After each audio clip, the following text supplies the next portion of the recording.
Buenas tardes a todos, es un placer recibiros aquí en Cruce, en estas quintas jornadas que hay de Cruce, que hemos hecho sobre cantidad de temas: feminismo, literatura y filosofía, política, comunidad y la ciudad, etc. Y esta vez va pues de arte, ciencia, tecnología, pensamiento.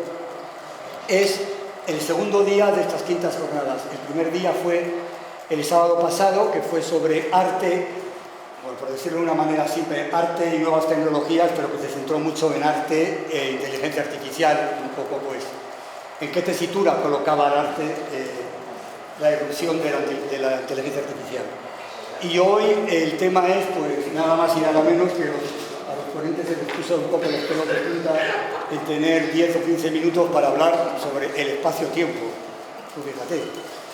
Pues nada, yo solo hago esta presentación. Luego está Óscar Hernández, que es el moderador de la mesa, también miembro de Cruce y uno de los que ha organizado este encuentro, que os va a presentar a los ponentes. Bueno, pues no sé si los oís, os cojo ahí por detrás, mejor así, sí. Bueno, pues muchas gracias por venir, muchas gracias a Cruce por la confianza en mí.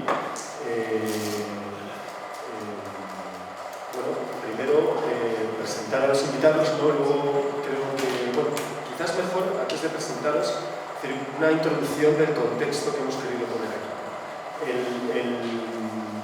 Pretendemos que hoy sea un diálogo entre disciplinas, ¿no? Este espacio de arte y pensamiento se llama Cruce porque pretende ser un cruce entre diferentes disciplinas. Es cierto, yo empecé a venir a unos diálogos que hay súper interesantes cada 2 viernes y mi primera impresión era que era un poco arte y pensamiento y entre paréntesis dónde está la ciencia, ¿no? en los debates. Entonces, fruto de este empecinamiento pues intentar incluir la ciencia también como disciplina de pensamiento, pues surge la invitación de Javier, ¿no? Y de hacer estos diálogos entre arte, tecnología, filosofía y ciencia, y hoy es entre filosofía y ciencia, ¿no? El otro día estuvo el arte y la tecnología. Entonces queremos hacer conversar estas dos maneras fundamentales de entender el mundo, pero no como antagonistas, sino intentar comprender la complementariedad y porque viene todo de una inquietud humana, ¿no? Al final me quería basar en la frase de Aristóteles de todos los hombres desean saber por naturaleza. La manera de preguntar ese saber, la manera de preguntar a la naturaleza, pues al final te lleva a lo mejor a diferentes respuestas y es lo que quería pues indagar un poco hoy, ¿no? Y ojalá que este debate contradiga mucho de las ideas que venimos preconcebidas, porque eso significa que hemos aprendido, porque creo que es lo más bonito e interesante de esta vida, es aprender. Como son disciplinas gigantes, pues hemos pensado en un juego que es preguntarnos sobre un concepto como es el espacio-tiempo, que abarca todo, que es el contenedor de todo, y ver qué diferentes respuestas podemos tener con las diferentes disciplinas para luego poder indagar en esa construcción de pensamiento de cada una de las disciplinas.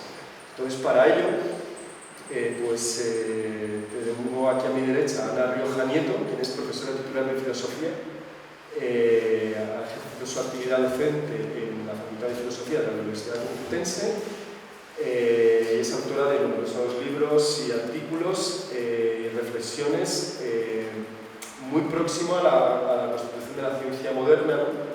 Y los debates de interpretación de mecánica cuántica y también de espacio-tiempo. A mi izquierda, Juan Campos Quemada, que es físico y doctor en filosofía por la Universidad Complutense de Madrid, donde ejerce como profesor de filosofía de la naturaleza e investiga fundamentos conceptuales de la física contemporánea. Y más a la izquierda, vamos pasando como más de filosofía a ciencia, pues tengo a Benjamín Montesinos, quien es, bueno, amigo, ¿no? Y colaborador de un proyecto que tuvimos, ¿no? Muy bonito, se llama Universo Paralelo. Y además de eso, que ya es difícil de superar, tenemos que es doctor en ciencias físicas, astrofísico por la Universidad Complutense de Madrid y trabaja como investigador postdoctoral trabajó como investigador postdoctoral en la Universidad de Oxford. A los inicios fue director del Laboratorio de Astrofísica Espacial y Física Fundamental y hoy trabaja como investigador en el Centro de Astrobiología. Entonces, inicialmente habíamos pensado empezar por Ana, ¿no? Un poco, y luego, pues bueno, estáis invitados a, cuando empiece el debate, hasta interrumpirnos en el momento que queráis, levantéis la mano y estaría genial que el debate no quede solo en esta mesa. Bueno, pues buenas tardes a todos, encantada de estar aquí. Muchísimas gracias por esta invitación de la Asociación Cultural CUCE y muy especialmente a Javier Rodríguez Fonseca, que es quien me escribió invitándome a participar en estos encuentros que a mí me parecen magníficos. Tengo que decir que soy de las personas, dentro de que vengo de filosofía y a mí me ha en la Facultad de Filosofía, pero soy de las personas que siempre ha roto una lanza en favor de la aproximación entre ciencia y filosofía. Es verdad que sus compañeros míos, no todo el mundo en el campo de la filosofía piensa que es buena idea, a partir de los datos de las ciencias, la reflexión filosófica. Desde el otro lado del campus, ya que estamos separados por el paraninfo, pues se piensa también en ocasiones que la filosofía, en medida que sus formulaciones no son matemáticas experimentales, no puede aportar nada a la ciencia y por tanto tampoco tiene nada ni que oír, ni que leer, ni que entender.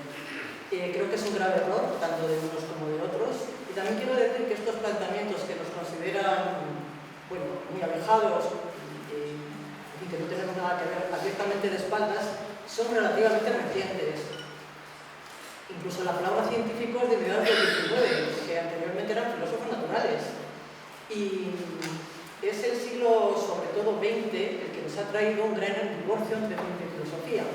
En parte por la especialización de las ciencias, pero también por muchas posiciones filosóficas, estábamos comentando aquí, que yo no comparto en absoluto, pero que han considerado que, que la ciencia es poco más que un relato, uno más entre otros, pero al mismo nivel de cualquier afirmación que podamos hacer. No quiero menospreciar a nadie. Bueno, pues en este contexto, ya que hablamos de espacio y tiempo, creo que es un buen tema para ver que no ha existido ese divorcio. Cuando nos planteaba Óscar como moderador, que lo que queremos es que en 15 minutos, que por cierto voy a poner el reloj para no irme de tiempo, que como es lo que decía, nos ha pedido que cómo se ha formado la idea y el conocimiento acerca del espacio y tiempo desde la perspectiva de cada especialidad. Bueno, pues si nos preguntamos cómo se ha formado la idea de espacio y de tiempo, lo cierto es que como en tantos otros temas, no podemos plantearnos por separado en filosofía, sino que como en tantas cosas puede temas, pues tenemos que ir a los griegos. Y es muy pertinente ir en particular a Aristóteles, al libro cuarto de su física, en el cual se plantea por primera vez de forma sistemática qué es el lugar, qué es el espacio y qué es el tiempo. Y querría mostrar muy brevemente que la forma de plantearlo ha permanecido durante siglos hasta Einstein excluido, que Einstein ya le da otra vuelta. La forma de plantear la pregunta, no la respuesta ha ido variando, pero la forma de preguntar se ha mantenido a lo largo de muchísimos siglos. Y lo que querría, porque no se trata de explicarlo aquí ahora en 15 minutos, pero sí quisiera que viéramos lo que se han preguntado acerca de qué es el tiempo, qué es el espacio y básicamente cómo se ha abordado la cuestión, que repito, la encontramos en planteamiento ya en el siglo IV a.C. Se mantiene en Newton, se mantiene en el siglo XIX, la pregunta existe. Bueno, pues lo mejor es que nos preguntemos, decía San Agustín, que si me preguntan, tiene mucha razón, dice, si me preguntan qué es el tiempo, dice, si no me preguntan qué es el tiempo, lo sé, pero si me lo preguntan, no lo sé. Y es que es verdad, porque, como dice Newton, el tiempo y espacio son palabras de uso común, no son palabras técnicas, no es inercia de la masa o aceleración, no. Todo el mundo, me voy a referir primero al tiempo. Por ejemplo, decimos, ahora lo estábamos comentando con Ana, que hace mucho que no nos veíamos, qué rápido ha pasado el tiempo, cuánto tiempo ha pasado, cuánto tiempo hace que no nos vemos. de pequeños el tiempo no se acaba nunca, no se acaba nunca. Y ya cuando eres mayor, qué rápido se me está pasando el tiempo. Entonces, en esas expresiones que nos preguntamos, hablamos de tiempo, ¿de qué estamos hablando? Pues esta es la pregunta que se hace Aristóteles, que es muy pertinente, y él dice, no hablaríamos de tiempo si las cosas no fueran mutables, cambiantes, si no pasaran por fases, procesos, en definitiva, sino etapas, estados diferentes, sucesivamente diferentes, y esa es la clave, sucesivamente diferentes, de tal manera que unos sean anteriores y otros posteriores, y los anteriores y los posteriores sean distintos. Es decir, solo hablamos del tiempo porque somos mutables, cambiantes nosotros y el universo, pero no todo.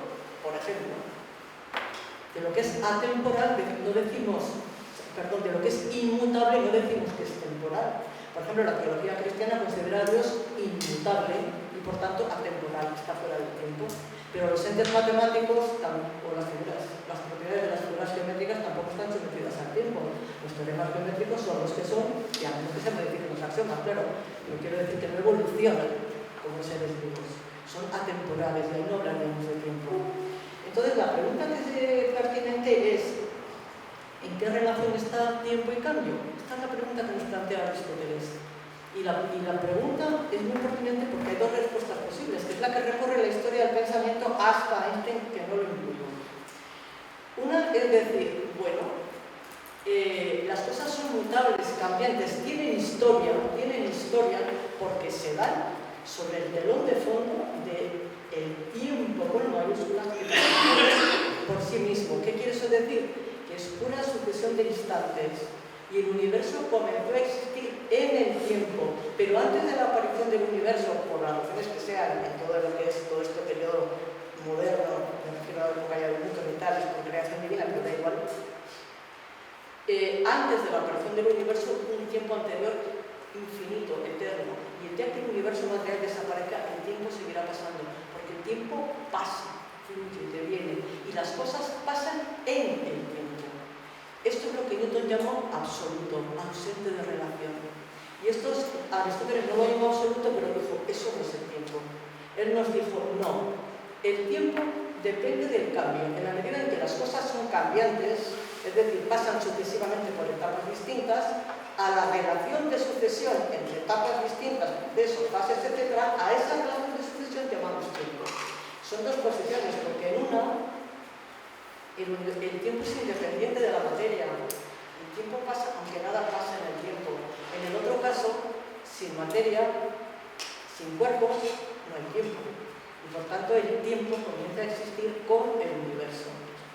Bueno, pues a esta segunda posición se llamó tiempo relativo. Prefiero reservar relativista para Einstein, relativo, relacional.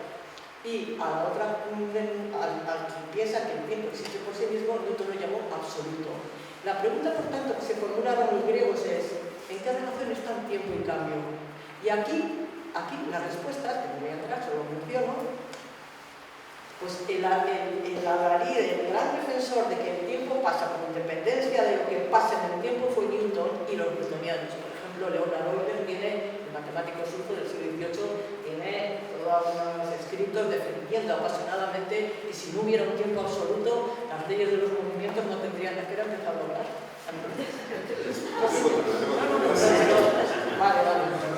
Que si no hubiera, digo que piensa que si no hubiera un tiempo absoluto, las leyes de Newton no tendrían sentido. Bueno, no vamos a entrar en por qué lo piensa. En cambio, desde Aristóteles, racionalistas como Leibniz, que era contemporáneo de Newton y peleó mucho con él, hay una famosa polémica sobre este tema. Empiristas como Hume, que también es contemporáneo de Newton, pero positivistas como Mach, de finales del siglo XIX, que era Einstein tenía mucha relación con él y además lo influyó mucho. Es decir, por razones que no tienen nada que ver entre sí, las razones son distintas, pero tanto un Aristóteles, un racionalista como Leibniz, un empirista como Hume, un positivista como Mach, consideraron que toda posibilidad de hablar del tiempo va ligada a la observación y la medida, porque, por cierto, Newton dice que el tiempo absoluto no es objeto ni de medida ni de percepción. No hay experimento alguno que nos ponga en contacto con la realidad del tiempo absoluto. Ni hay ningún tipo de formalismo matemático que sea capaz de aprender la realidad del tiempo, de este tiempo absoluto. O sea que, bueno, dos palabras digo sobre el espacio. Lo mismo, cuando decimos, Aristóteles dice, bueno, cuando decimos que un cuerpo ocupa un lugar, que un cuerpo abandona un lugar, ¿no? Que es lo que queda atrás, como un cuerpo, se lo ha planteado alguna vez, cuando decimos que un cuerpo abandona su lugar, ¿qué es lo que abandona? Si lo abandona, que lo abandone él, porque si no, un cuerpo no cambia de posición respecto de sí mismo. Entonces dice, bueno, dejo el lugar, que ahora lo ocupa otro, y ese ocupaba el lugar que otro estaba antes, y dice, bueno, ¿y qué es lo que queda atrás? ¿Qué es el lugar? Y aquí de nuevo hay dos posiciones. Podríamos decir, no, es que el lugar es exclusivamente la relación de posición de unos cuerpos con respecto a otros. Y al conjunto de todas esas relaciones reales o posibles llamamos espacio. Pero entonces, si no hay cuerpos que estén a la derecha, a la izquierda, adelante, detrás, arriba y abajo, tampoco hay espacio. Esa es una posición. Hay otra que nos dice, no. El espacio existe por sí mismo, es una extensión infinita, tridimensional, en el contexto del vídeo, vacía, y el universo aparece en el espacio. Pero aunque no haya universo, hay espacio. El espacio existe por sí mismo. Y las cosas están en un lugar porque ocupan una región preexistente del espacio. Si bien no es objeto de medida, ni de observación, ni de percepción. Pues aquí también, a esta manera de entender el espacio como independiente de los cuerpos, que esto lo llamo absoluto, y a la otra manera de entender lo que es dependiente de las relaciones entre los cuerpos, lo llamo relativo. Y nos sirve para decir que Aristóteles tiene una concepción relativa o relacional del tiempo, del espacio, lo mismo los racionalistas, lo mismo los empiristas, lo mismo los positivistas, etcétera, etcétera. Claro, todo ello nos lleva entonces a plantear dos cuestiones filosóficas con las que quiero terminar. Uno, ¿cuál es el criterio de realidad? Porque según Newton dice que el tiempo y el espacio relativos son meramente aparentes y vulgares, las medidas sensibles del absoluto. Y también nos dice que el espacio y el tiempo absolutos, imperceptibles, no observables y no objeto de medida ninguna, son verdaderos y reales, aun cuando no se puedan ni observar ni medir. Los verdaderos, los reales, dicen en la escuela de la definición octava, los principios matemáticos de la filosofía natural, de 1687, el verdadero es el que no se percibe. Y el otro es una mera medida sensible del primero. Entonces, primera cuestión que dejo ahí abierta. ¿Cuál es el criterio de la realidad? Quizás es uno de estos temas en los que se ve que, aun cuando el planteamiento sea lo que hoy llamamos científico, entonces será filosofía natural, hay consideraciones siempre metaempíricas. Por esto, ustedes pueden aceptarlo, se habla científicos muy positivistas, bueno, no es exactamente eso, pero bueno, sí, que consideren que no, que toda afirmación es estrictamente corroborable en el laboratorio y que todo lo que no sea eso, pues no es científico. Pero hay muchas afirmaciones que son metaempíricas porque ni el formalismo matemático conlleva siempre su propia interpretación, y esto en mecánica cuántica es muy claro, y por otra parte hay como esta cuestión, cuestiones, o sea, temas que no se pueden decidir en el laboratorio. Y en este caso, la realidad del espacio y del tiempo es claro que se asume por parte de un autor como Newton que la realidad del espacio y el tiempo no depende de la parte de medida. En cambio, Einstein nos dijo en 1905, no. Después de haber leído atentamente al positivista, no, él dijo, no hay más tiempo que el que miden los relojes, ni más espacio que el que miden las reglas, o sea, las longitudes.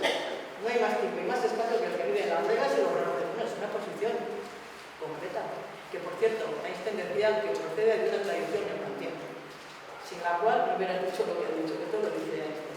Bueno, ese es un tema, digamos, ¿cuál es el papel de lo mensurable a la hora de afirmar que algo es real en física? Y el otro tema que quiero plantear, con esto acabo, es la relación entre lo intuitivo y lo formal. Porque hasta el siglo XX, las afirmaciones que se hacían, tanto por parte de filósofos naturales como de filósofos en general, como matemáticos, eran perfectamente compatibles con la experiencia cotidiana y con el sentido común. Quiero decir que eran compatibles con nuestra representación intuitiva de los fenómenos. porque nos los podíamos pintar, por así decir, representar en ese espacio de 3 dimensiones, plano, que lo identificamos con 3 rectas, ¿no? Lo representamos con 3 rectas. Nos podíamos representar el mundo porque las afirmaciones no eran incompatibles ni con el sentido común ni con la experiencia cotidiana. Pero cuando la ciencia, como en el siglo XX, se ha alejado tanto de lo intuitivo para adentrarse en el campo de lo formal, de tal manera que ya no tenemos esa posibilidad, no hay esa continuidad entre lo que es la descripción de los fenómenos, primero en diferentes órdenes de magnitud, entre lo pequeño, lo mediano y lo grande, y además entre lo que es experiencia cotidiana y lo que no es de experiencia cotidiana, pues entonces con esa compatibilidad se rompe y se introducen muchas cuestiones que son abiertamente contraintuitivas, como en la ciencia del siglo XX, y ahora mis compañeros que pueden decir, no sé, pero por ejemplo, un poco como ejemplos, cuando las mediciones de longitudes y de tiempos ya no son constantes, sino que dependen del sistema de referencia, pues caramba, o sea que una hora no es lo mismo una hora medida en distintos sistemas de referencia, o mi estatura no es lo mismo, no sé, por decirlo así, un poco, no es lo mismo en un sistema de referencia que en otro, depende de la velocidad de los sistemas. Pues esto no lo sé. O cuando se habla de espacios con curvatura, positiva o negativa, eso no se puede pintar. Espacios tetradimensionales, o sea, un mundo tetradimensional y espacios con curvatura, eso no se pinta, eso no se pinta, no se representa. O cuando en mecánica cuántica se habla de espacios abstractos de configuración, o se habla de trayectorias superpuestas, o de trayectorias discontinuas, pero ¿eso qué es? Eso que es no quiere decir que no tenga fundamento, lo que se dice, ojo, lo que estoy planteando es, y es una cosa que el siglo XX ha debatido mucho, cuál es la relación entre lo intuitivo y lo formal, y qué debe primar. ¿Qué debe primar? Debe primar la representación, como decía Bergson en el contemporáneo y enemigo acérrimo de Newton. Debe primar lo que son los datos inmediatos de la percepción, o debe primar lo formal, porque lo que no es representable sí es pensable, no es lo mismo lo intuible que lo pensable. Lo podemos matematizar, no pintar, pero sí matematizar, y prima lo formal, lo matemático frente a lo intuitivo, lo que es objeto de experiencia inmediata, etc. Aquí las opiniones se han dividido enormemente, y simplemente, y con esto acabo por poner 2 ejemplos. En el campo de la filosofía, por supuesto que los Heidegger y otros tantos han considerado que Husserl, por ejemplo, los datos de las ciencias no deben de ser el punto de partida bajo ningún concepto de la reflexión filosófica. Hay otros, en cambio, que estudian bien el positivismo lógico, que apostó fuertemente porque los datos de partida son los datos que aportan las ciencias, especialmente la física, que es siempre la ciencia, digamos, que se ha considerado mejor construida. Desde el campo de la ciencia, normalmente los científicos suelen pensar que deben de primar las cuestiones formales, las que se derivan del formalismo matemático, etc. Pero dejo ahí un nombre que a mí siempre me ha parecido muy interesante, que es el de Ilya Prigogine, este premio Nobel de Química, cuando consideraba que a toda costa había que recuperar, sobre todo en el resto del tiempo, una noción intuitiva del tiempo. No podía ser que utilizáramos conceptos de tiempo, pero de tal manera que si es mecánico tiene unas características, y si es termodinámico tiene otras, y si es tal, y que no sean compatibles entre sí, uno reversible, otro no sé qué. Entonces él decía, hay que recuperar sí o sí la posibilidad de encontrar un puente, un Übergang, como decía Heisenberg, que nos conduzca de lo formal a lo cotidiano. Bueno, pues ese es un desafío no menor, y desde luego la ciencia del siglo XX, no sé si estaría de acuerdo conmigo, no camina en esa dirección, camina en una dirección abiertamente formal, de prima lo matemático frente a lo intuitivo, pero bueno, ese debate está ahí, y creo que ha contribuido notablemente al alejamiento entre ciencia y filosofía en algunas escuelas filosóficas. Bueno, ahí lo dejo.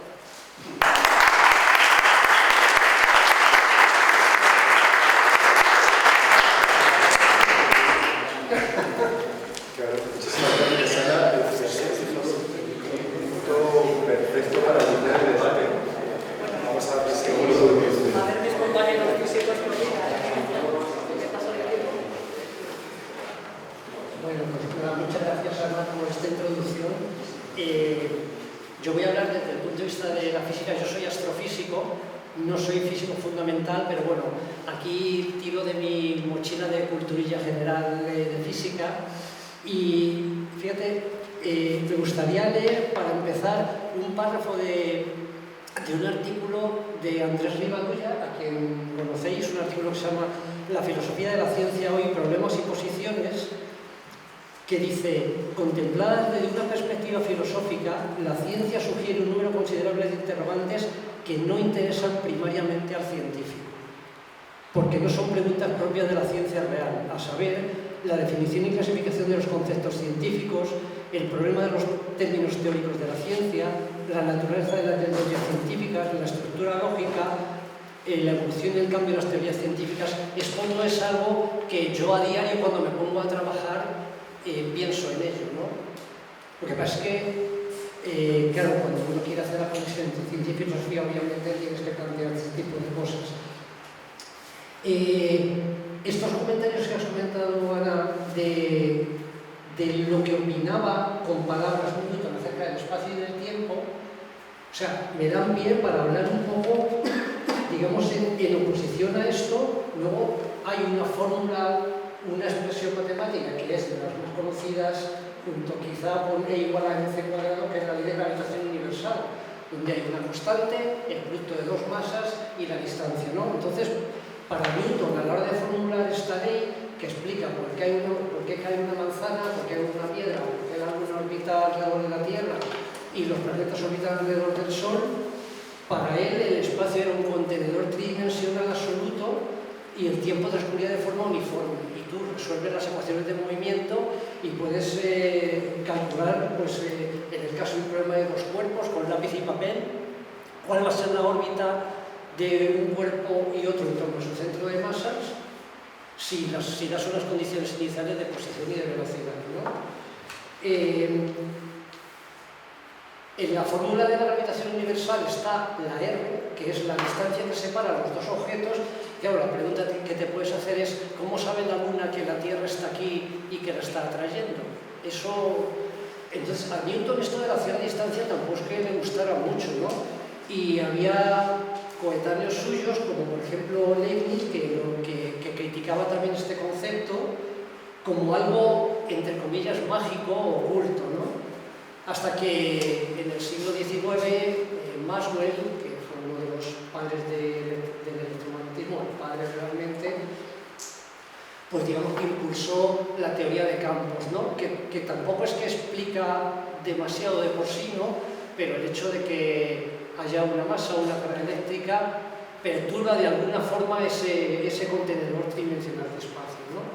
Y entonces luego vienen esta teoría de Newton. Cuando uno la estudia, pues te parece lo más clásico, lo más intuitivo, pero luego efectivamente viene la física del siglo XX con las dos grandes revoluciones, que son la teoría de la relatividad y la mecánica cuántica, donde, o sea, de entrada, el postulado de que la velocidad de la luz es la misma para todos los observadores inerciales, o sea, ya choca contra la intuición, ¿no?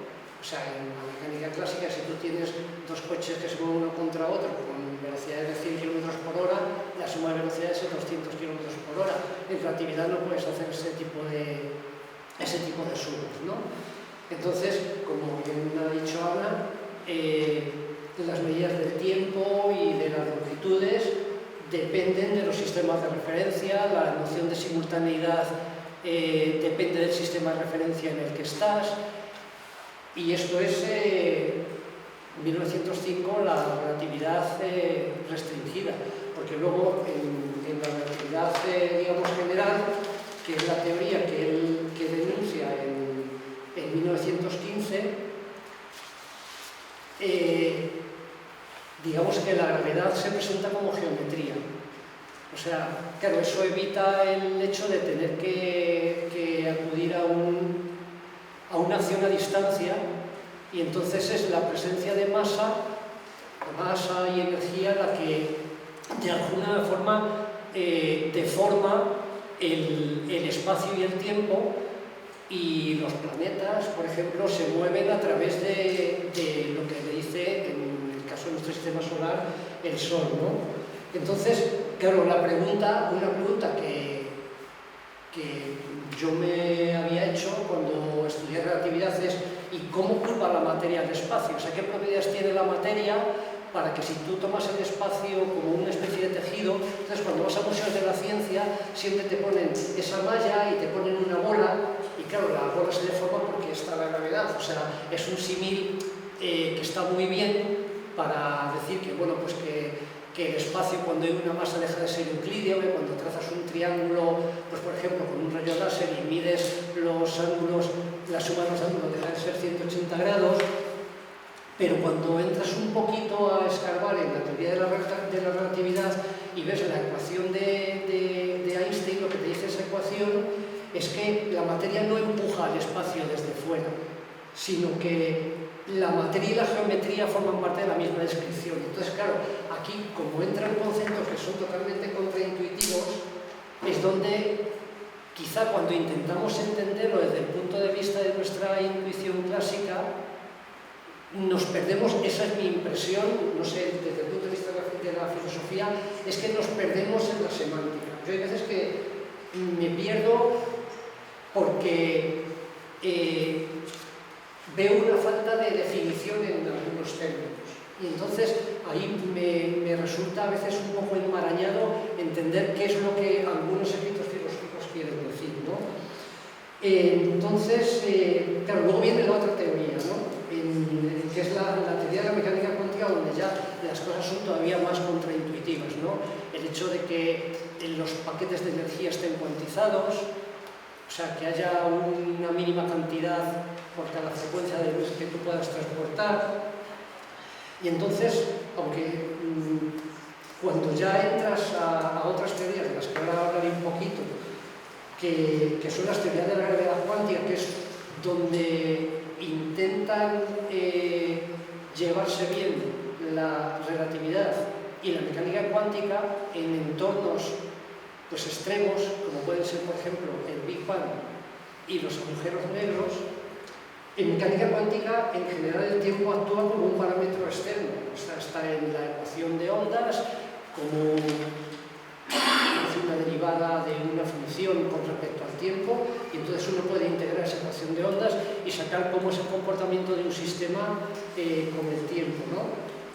Mientras que en la relatividad general el tiempo forma parte de la geometría, ¿no? Y hay, o sea, cosas tan intuitivas como, por ejemplo, la paradoja de los gemelos, que habéis oído hablar todos de ella, ¿no? O sea, dos gemelos que sincronizan sus relojes, uno de ellos coge una nave, la acelera y ahí está la falta de simetría del experimento, ¿no? Porque un gemelo se queda montado en su sistema inercial, el otro gemelo acelera su nave y se va a hacer un viaje a un 90% de la velocidad de la luz durante 10 años, y cuando vuelve no se encuentra a su hermano, sino que se encuentra a los nietos o a los bisnietos, ¿no? O sea, el tiempo ha funcionado de forma distinta para él que para el gemelo que está en tierra. Y entonces, bueno, pues después de esta teoría de la relatividad que surge, pues surgen las teorías de la gravedad cuántica, yo no lo llamaría teorías porque también me gustaría, desde el punto de vista filosófico, cuáles son las diversas definiciones de una teoría, ¿no? Para mí una teoría es algo que describe fenómenos que yo observo, que puede predecir otros fenómenos, pues, por ejemplo, en el caso de la relatividad, yo creo que Einstein nunca intuyó que cuando él escribió su artículo en 1905 o en 1915, sus artículos seminales de la relatividad, que el comportamiento de la órbita del planeta Mercurio lo iba a explicar la teoría de la relatividad. Sabéis que el planeta Mercurio, la órbita de Mercurio, no es una órbita cerrada, sino que se va moviendo, es una especie de rosetón, si uno lo ve con el tiempo, ¿no? Entonces, una parte de ese movimiento se puede explicar a través de la mecánica clásica, pero hay una parte pequeñísima de ese movimiento que no se puede explicar más que con teoría de la relatividad, y los números salen pues absolutamente clavados a lo que se observa. Hay dos entornos, como he comentado, en los que la relatividad y la mecánica cuántica pues no se llevan bien, y son el Big Bang, que es, digamos, la hipótesis más aceptada ahora mismo para el origen del universo, aunque tenemos una etapa desde, digamos, el tiempo igual a cero hasta que el universo tenía 380.000 años, donde no tenemos observaciones directas. O sea, la imagen más antigua que tenemos del universo, cuya edad se estima ahora en unos 13.800 millones de años, también habría que hablar de ese tiempo, desde el tiempo igual a cero, ¿no? La imagen más antigua que tenemos es de cuando el universo tenía 380.000 años, que es cuando el universo fue suficientemente poco denso y se volvió transparente como para que la luz comenzara a viajar libremente por el espacio. De hecho, esta habitación ahora mismo está llena de esos fotones que cuando se emitieron eran luz óptica, pero al expandirse el universo, las ondas también han expandido su longitud y ahora son microondas, ¿no? Y de hecho, como curiosidad, esto quizá no lo sepáis, si tenéis en casa una tele de tubo, de esta que ahora ya no puedes sintonizar ningún canal, y veis las moscas que hay allí cuando encendéis la televisión, una buena parte de lo que estáis viendo en la pantalla es la radiación de fondo de microondas, esta que se emitió, la radiación fósil, que se había predicho que tenía que existir si realmente el universo se creó en una gran explosión. Entonces, hay varias ramas de estas de gravedad cuántica y hay una teoría, que es la teoría de las cuerdas y de las supercuerdas, que cuando yo estaba en Inglaterra, pues esto tenía pico, esto va por modas, ¿no? Todo el mundo trabajaba en teorías de cuerdas, ¿no? Y a mí me cuesta trabajo, y no solo a mí, porque yo esto lo he leído, de ponerle la etiqueta de teoría a este conjunto de investigaciones, porque hay muchos, yo creo que algunos, bastantes filósofos de la física que dicen que lo que los teóricos de cuerda hacen es coger una pared en blanco, tiran un dardo y luego van con la diana y lo colocan y dicen, he acertado. Que tienen que hacer tales ajustes a la teoría para que la teoría haga predicciones de lo que nosotros estamos observando, y lo que sucede con la teoría de cuerdas es que se mueve a unas energías que no son reproducibles ahora mismo en ningún acelerador de partículas. Entonces, no hay ningún experimento que pueda hacer que esas teorías sean falsables. ¿Cuáles son una de las consecuencias, por ejemplo, de esta teoría? Pues que, por ejemplo, que el universo tiene 11 dimensiones. Y en el lenguaje de los teóricos de supercuerdas es que tiene las 3 dimensiones espaciales con las cuales podemos fijar la posición de una partícula, una dimensión que es el tiempo, la cuarta, y las otras, siguiendo su lenguaje, están compactificadas. Están compactificadas, es como si pintáramos los ejes y en vez de pintar 3 ejes uno perpendicular al otro, los 7 ejes que nos quedan restantes los pintáramos como lenguas de mariposa enroscadas con unas longitudes típicas mínimas, ¿no?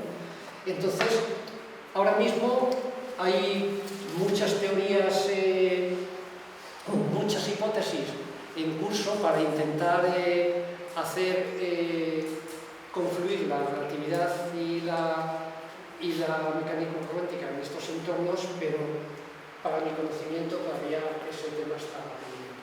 Entonces ahora te dejo.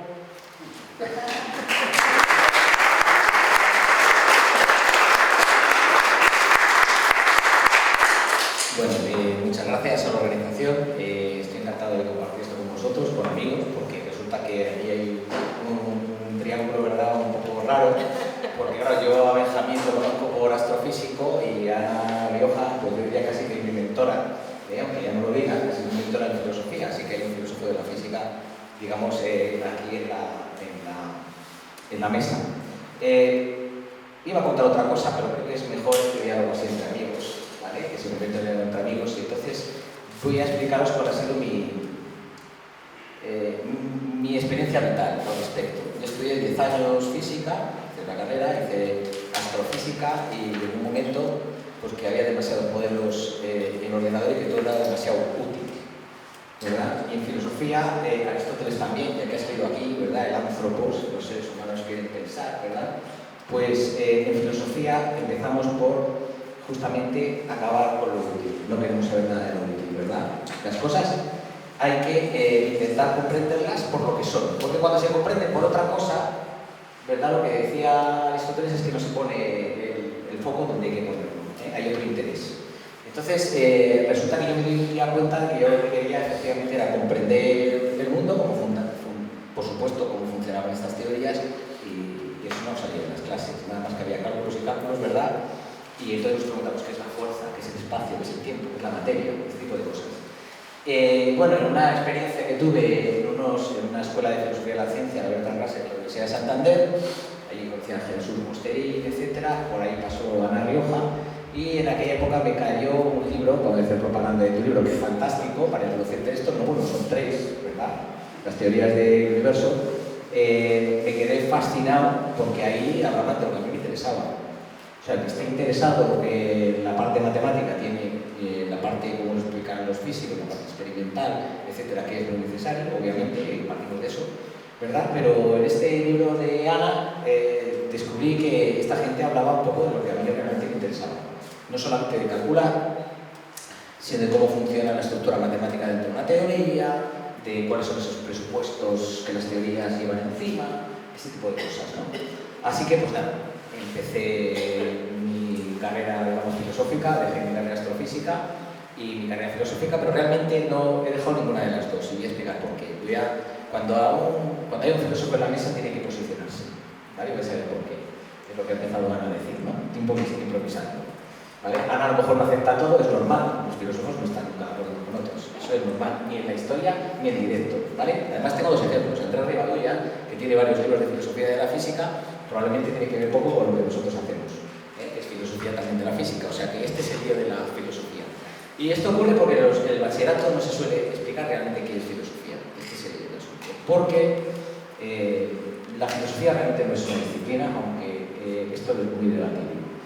La filosofía es una actitud por el conocimiento. Ese filos, verdad de filosofía, tiene que ver con una actitud por la verdad. Entonces, cuando uno no tiene esa actitud por la verdad, por conocer que es el espacio, que es el tiempo, que es la materia, etc., entonces ya no está haciendo filosofía, en este caso filosofía de la física, sí. Que la filosofía es simplemente esa actitud de un físico que no se pregunta nunca qué es el espacio, qué es el tiempo, qué me dice esta teoría, pues no es un filósofo natural. Así que yo caí en la cuenta de que a mí lo que me gustaba era, un nivel obviamente modestísimo, era pues Newton, Einstein, etc. Es decir, las personas que se preguntaban por comprender el universo y por no sacar utilidad de él, ¿no? O sea, no era su preocupación. La preocupación, como la mayor parte de los astrofísicos, lo estábamos hablando antes, ¿verdad?, es por conocer cómo son las cosas, no por utilizarlo, ¿no? Cuando Newton, digamos, llega a su ley de gravitación universal, no está pensando en mandar satélites a la Luna para sacar el 3 y etcétera, hacer un negocio. No tiene nada que ver con eso, tiene que ver con conocer el mundo. Y aquí llego a la segunda parte, sí, la filosofía como actitud por la verdad, actitud por la búsqueda del conocimiento, aunque nunca lleguemos a él, es decir, eso es lo que está ahí en el foco, esa actitud, que es la que acompaña en general a todos los filósofos. Los que no hacen eso, pues son dogmáticos, hacen otras cosas, ¿verdad? O son sofistas, diríamos, ¿no? Está la otra rama, son relativistas, ¿no? Aquí todos los lenguajes son iguales, todos los planteamientos son los mismos, ¿verdad? Entonces, cuando alguien diga que es filósofo, por ejemplo, a mí me encanta Heidegger.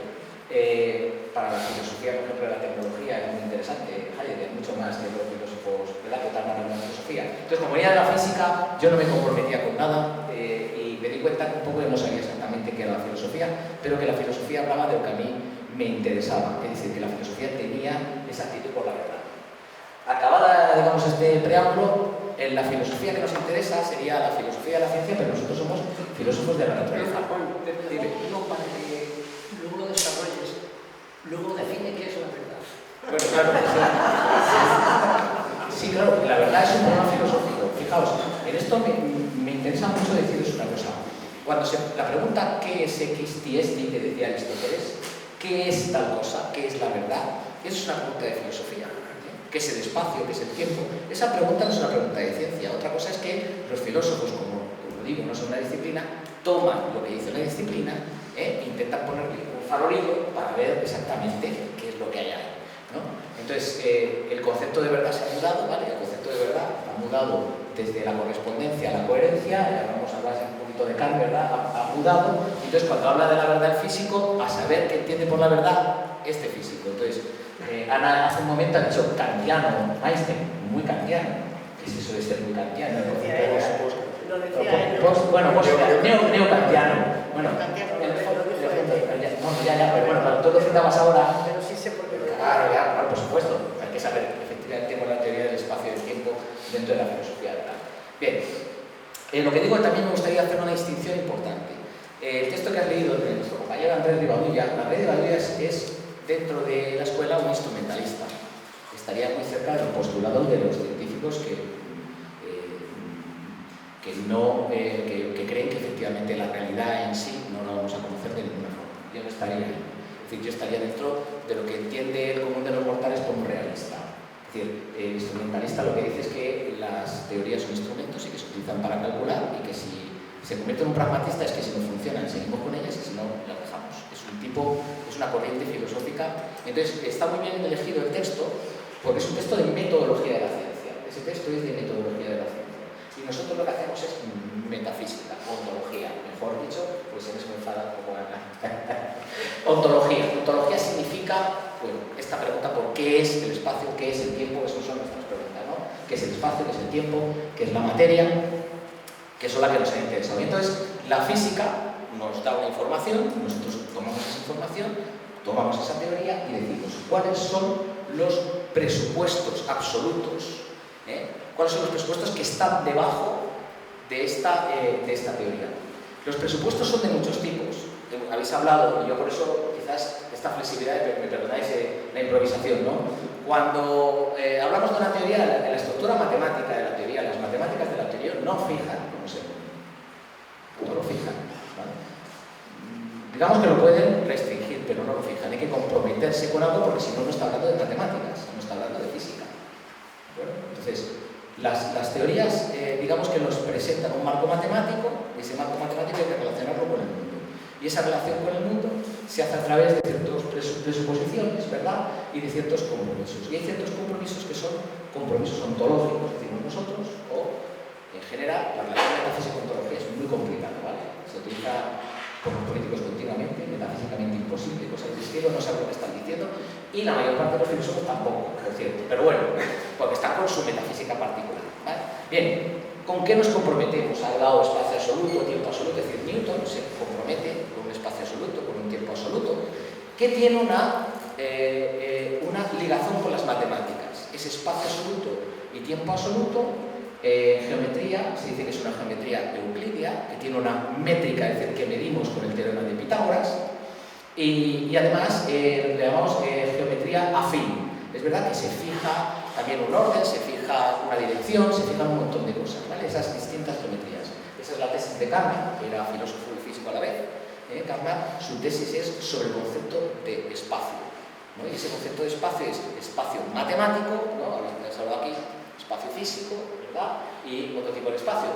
Este espacio, el espacio que tenemos en casa, el espacio biológico, del que voy a hablar un poquito aquí, ¿vale? Entonces, ¿con qué se compromete Newton? Newton se compromete con un espacio independiente de la materia, con un espacio-tiempo independiente de la materia que tiene una estructura matemática muy concreta. El tiempo tiene una estructura matemática que es una estructura de orden, ¿vale? Hay una estructura ordenada y una métrica con la que se compromete. Entonces yo cuando veo Newton y leo los principios de filosofía natural, principios matemáticos de la filosofía natural, ¿no? O sea, que la filosofía natural, lo que hacemos nosotros, tiene ciertos principios matemáticos, pero tiene otros que ya no son matemáticos, ¿verdad? Y que en general cuando tienes que calcular, no estás pendiente de ellos, no los necesitas, ¿de acuerdo? Entonces nosotros hacemos filosofía de la naturaleza. Este sería la clave.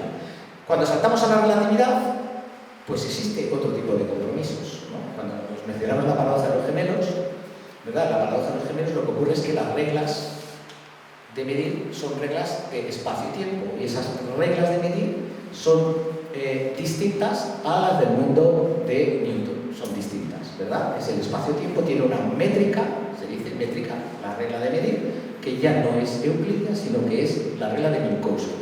Y es curiosísimo, porque claro, la paradoja de los gemelos se explica muy sencillamente de una forma, ¿no? Se la ha explicado de muchas maneras, con la aceleración, que no es simétrico, todo este tipo de cosas. La forma más sencilla es que los caminos más largos en el espacio-tiempo, los más largos, son los de tiempo más corto. ¿Vale?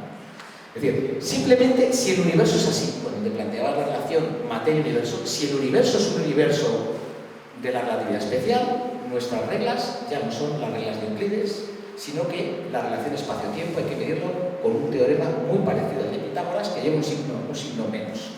Ese signo menos hace pues, que el gemelo que va viajando, que es la línea más larga, pues haya envejecido 3 años, y el que va por la línea más corta, a pesar de lo antiintuitivo que hablabais, sea el que más ha envejecido.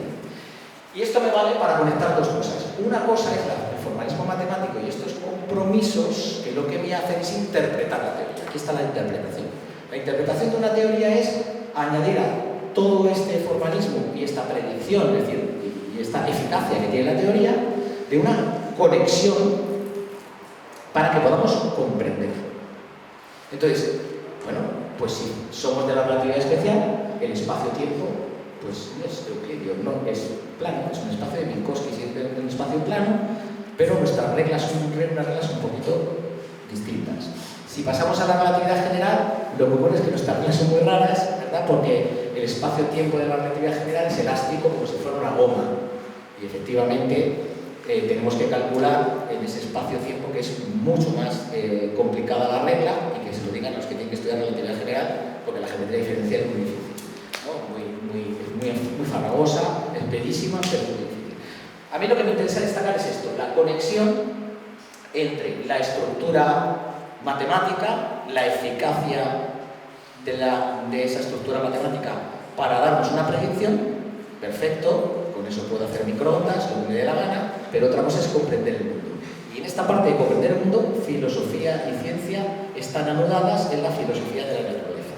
Esto pasa para la biología, esto pasa para la física y en general para el planteamiento global del universo, de nuestro planteamiento general.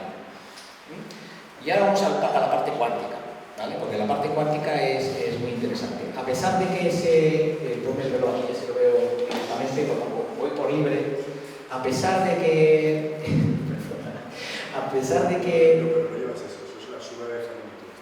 Vale, sí, a pesar de que parece una revolución tremenda, ¿verdad? El primer cuarto del siglo XX, la relatividad especial y la relatividad general, no es nada comparado con la mecánica cuántica.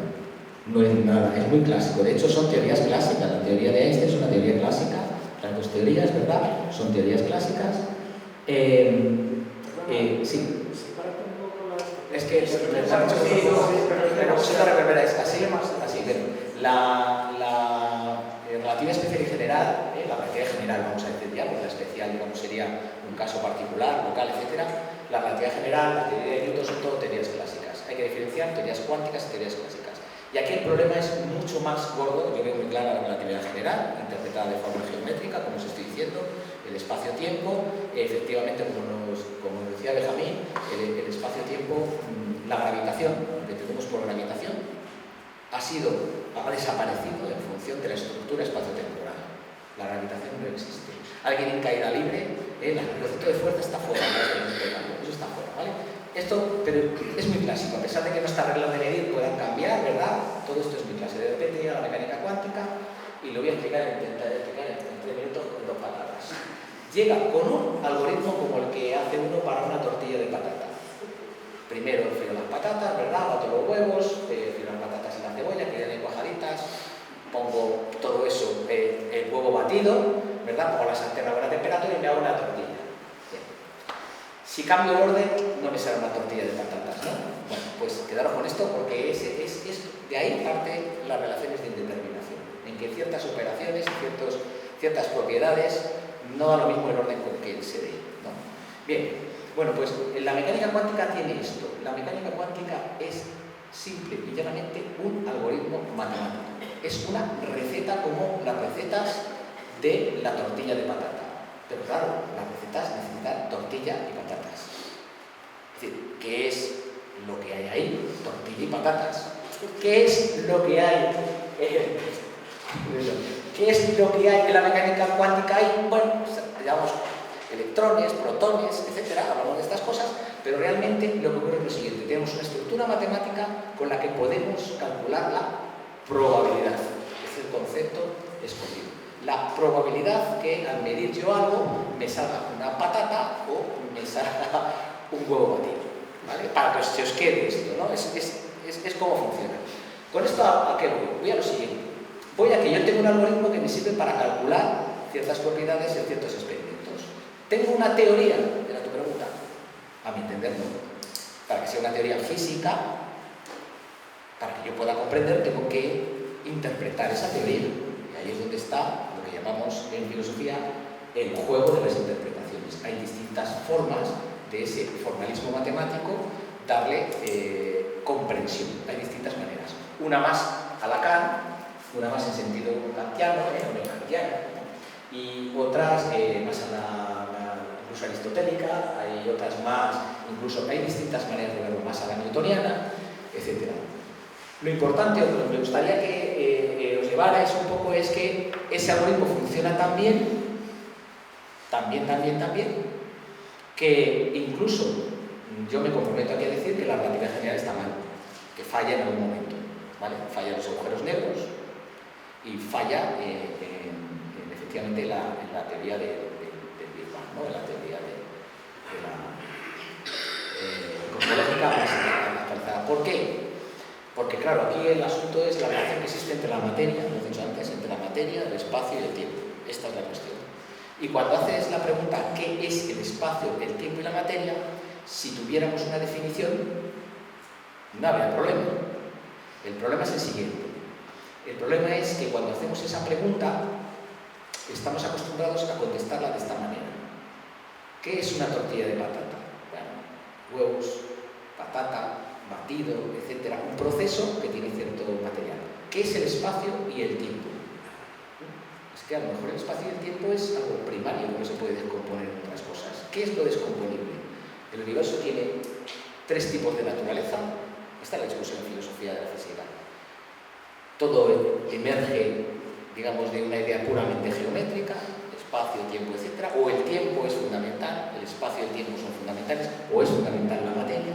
¿Qué es lo fundamental? La pregunta de qué es X es una búsqueda sin término, que decía Karl Popper. Y digamos que aquí yo creo que puedo...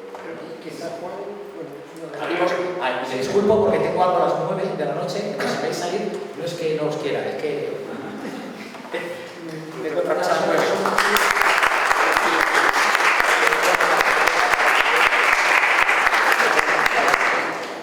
No, solo Disculpad por eso, pero vamos.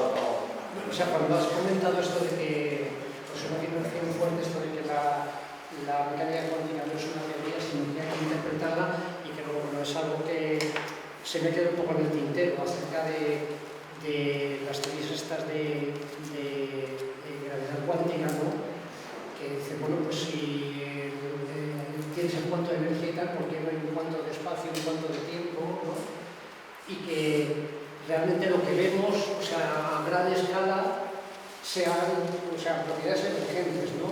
Hay un artículo que me he encontrado de investigación y ciencia, es un poco antiguo, pero hay un símil muy bonito que habla de los estorninos. ¿Sabéis? Los pájaros estos que hacen bandadas y que van nubes, ¿no? Y dicen que los estorninos, no saben muy bien cómo, pero realmente un estornino interactúa muy poquito con 4 pájaros que hay alrededor. No hay ningún líder. Y en cambio, las bandadas de estorninos van a unas velocidades y hacen unas cosas macroscópicamente enormes, ¿no? Entonces, esto que es un artículo, bueno, medio divulgativo sobre el universo cuántico autoorganizado, habla un poco de la naturaleza del espacio y del tiempo como propiedades emergentes de algo que, aunque tengamos un microscopio hiperpotente, no vamos a poder ver, ¿no? Después de esta disquisición, yo quería preguntarte también, y también a Ana, que está un poco callada allí, cuando dices que, otra vez esta definición, cuando dices, ¿qué quieres decir con que no es una teoría porque hay que interpretarla? Ana, ¿quieres tú decir algo? No, porque esta es frase mía, te la paso. Dilo porque te tienes que marcharlo. Vale, ha habido distintas formas de ver qué se entiende por una teoría, ¿verdad? Porque la filosofía de la ciencia es una disciplina muy joven, 100 años. la filosofía de nuestro desarrollo de 2500, entonces esto no nos sorprende. Ha habido una época que llamamos nosotros logicismo, que la teoría, bueno, las teorías se entendían efectivamente como unas estructuras sintácticas que conectaban con el mundo a través de unos principios puente. Esos principios puentes son muy fáciles. Cuando uno da clase de física, lo que hace es poner un plano inclinado, ¿verdad? Y un plano inclinado y una bolita que cae y empieza a calcular ahí cosas.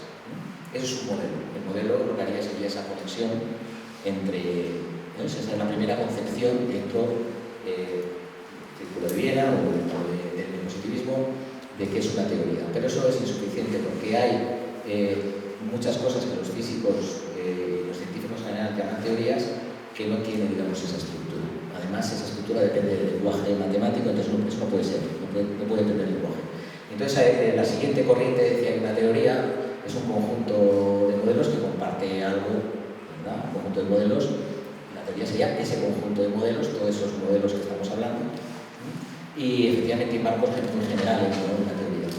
Y actualmente hay otra corriente que lo que dice es que todo eso hay que añadirle los experimentos, porque hasta los años 80, si no recuerdo mal, en general las teorías se suponen que eran manuales, o sea que la teoría física era matemática, pero claro, estas cosas se hacen en laboratorios, se proyectan los experimentos se proyectan ya con un lenguaje, ya con otra teoría que a lo mejor no coincide con esa.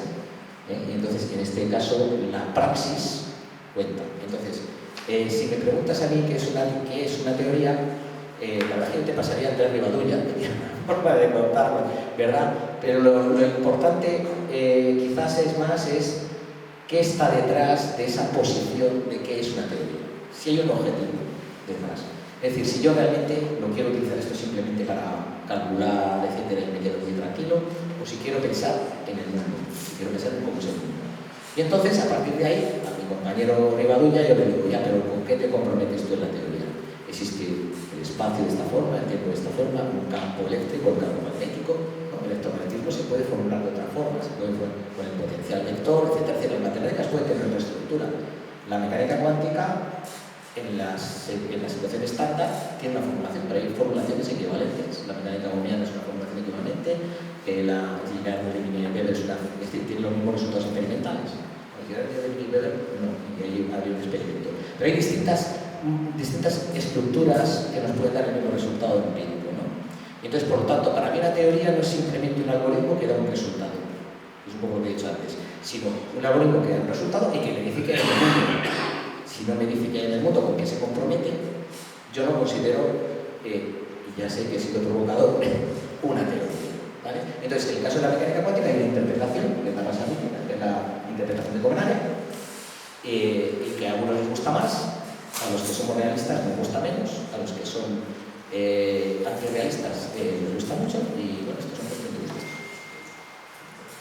Solamente antes de que contestes tú, es que cuando se busca siempre el significado en las matemáticas, a lo mejor se nos olvida que nuestro lenguaje también puede estar limitado con todo eso, ¿no? A mí me gustaba un físico teórico llamado Álvaro de Brújula, me gustaba mucho que decía siempre, cuando hablaba del spin, ¿no? Es que nos hemos metido muy técnicos, creo yo, estamos hablando de muchos algoritmos, no sé si todos nos están siguiendo, pero si estamos hablando de una partícula de las básicas en mecánica cuántica que gira pero no gira, y entonces ¿cómo lo entiendo? ¿Qué es el spin? Entonces, ¿cómo puedes basar toda una teoría en el spin?